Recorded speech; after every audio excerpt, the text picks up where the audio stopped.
You know, I've been doing this job now for well over a decade, and the one thing that really always gets on my heartstrings is when I see the fruits of people's labour and the traumas and the battles and the hurdles they've had to go through to get the end project finally finished. It's a wonderful thing to do, and you know, I'm not going to pretend I haven't had any part in this process, with the exception of maybe the odd support letter. But you know, it is the local communities getting stuck in, seeing the fruits of their labour that gives me the most pride. This is our home. The Calder Valley is where we all live, and seeing local people care and feel about the local communities like they do here, like Jeff and Sue do, like others do, it gives me real pride. The canopy, which has been mentioned, is an interesting challenge. Because it's now not part of the station platform,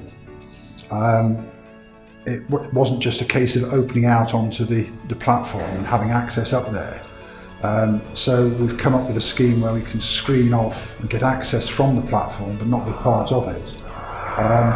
And that's been quite important because it means that 2/3 of the building becomes disabled accessible. You can get from the platform into the top of the building, you can get from the street into the bottom of the building. So the only bit that's not fully accessible is the middle level. And that's avoided having to put a lift in, which is A, very expensive, and secondly, would affect the heritage structure quite badly. So these different approaches to how you deal with these problems are there, and it's thinking of them and finding something that gives you the answer with the maximum amount of bangs for your bucks, to use the phrase, and the minimum heritage intervention, which I think is what we've achieved here. I hope, you know, and trust it will be an asset for the community, whatever that may be. You know, if you get a cup of coffee in here, that's terrific. If it's an public art space or an educational space, terrific. But whatever it is, I'm sure the community, you know, the community will call on that and make that happen. The building offers masses of potential to this community on the Calder Valley. What we have here is something that's been delivered by local people within Mytholmroyd, but has such a key role to play in the valley. What we're working with now is community groups from across the valley who come to this station to get inspiration, but more importantly, we've now got youth groups from Calderdale College and the Halifax Station Partnership being actively involved at Mytholmroyd Station in developing things that will promote the station building and the village of Mytholmroyd. For me personally, the significance of this building is immense, really. I grew up on this valley. I live just up the line in Halifax, and it's been somewhere that I've seen for the last 30 years, and I've seen it in its darkest days when it was quite vandalised, an unloved station, and over recent years it's been totally transformed by the efforts of the community group. Everybody's been really supportive, and we reciprocate with our fanfare for local business. And every year we take the children to a business, so they will have a visit to the area, the business, and come back, and we have a workshop. They produce artworks of their experiences, and then Jeff will digitize, and then it's up on the station for a year. And it helps to give a feeling of ownership and a feeling of pride, and more or less it's been vandal proof since then, because we've got them young, get them. It's their station. Yeah. It's really prominent in the landscape. It's a 3-storey building, so it sticks up and you can see it from all around, and it's got some lovely architectural features. So it was built during the great era of railways, and it was built in the classical style, and it's got some beautiful features which pick it out and elevate its status compared to other buildings nearby. So I think it's really important that it's been saved, and we'd really like to encourage a new use for it. We were looking for a premises to relocate Briar Hay Pottery, which had closed because the building that it was in was deemed unfit for purpose. The roof had started to leak, we could no longer use it, and we were looking for other premises in Mytholmroyd. And we looked at quite a few places, but they were unsuitable. And then there was this project possibility. We put in an expression of interest over about five years ago, and it's been a long time coming to fruition, but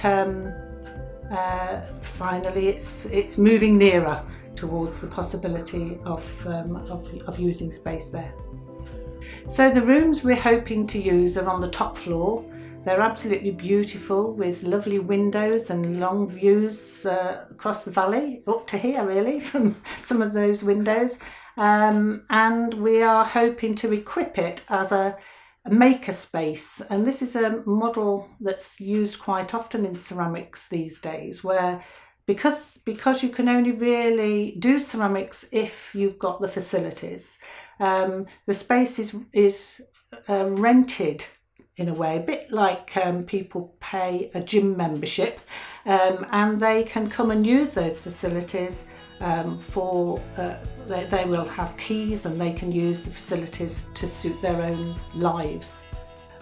What started out in a bit of a raggle-taggle way, very informal, has grown and developed and been very productive in attaining what we set out to, which is make it a better place, the station environment, and in doing so with Jeff's expertise, he brought more trains to the station. The other aspect I would point out, that it's not just one way, that being a volunteer with the railway management and on a project within your own community, both physically and with the people, is very rewarding. It's amazing. It's been a big benefit to us personally, and we know from our friends in the group it's been a big help to them, both physically with their immobility problems and emotional at times. And so the friendship that's been developed over the last 15 years in our community station has been valuable to ourselves as well as the community out. I agree with that.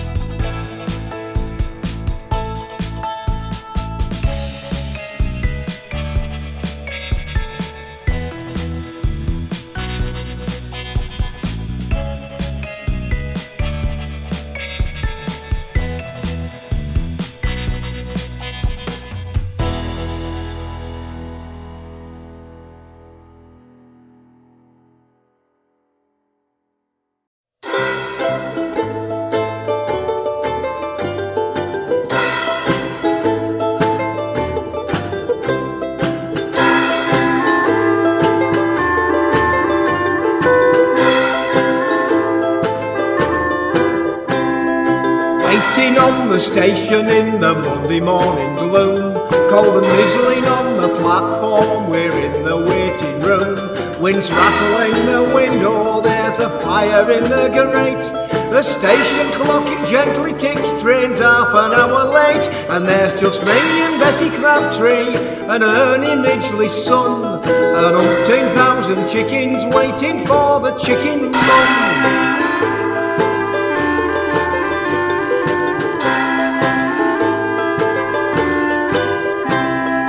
Poking above the misty scout, reluctant dawn does creep. Down in the station office, the ticket clerk's asleep. Ronnie's shunting on the siding, Leslie's in the signal box. So creak forth the wheels of commerce, sorting pullets from the cocks. And there's just me and Betty Crabtree and Ernie Midgley's son, and umpteen thousand chickens waiting for the chicken run.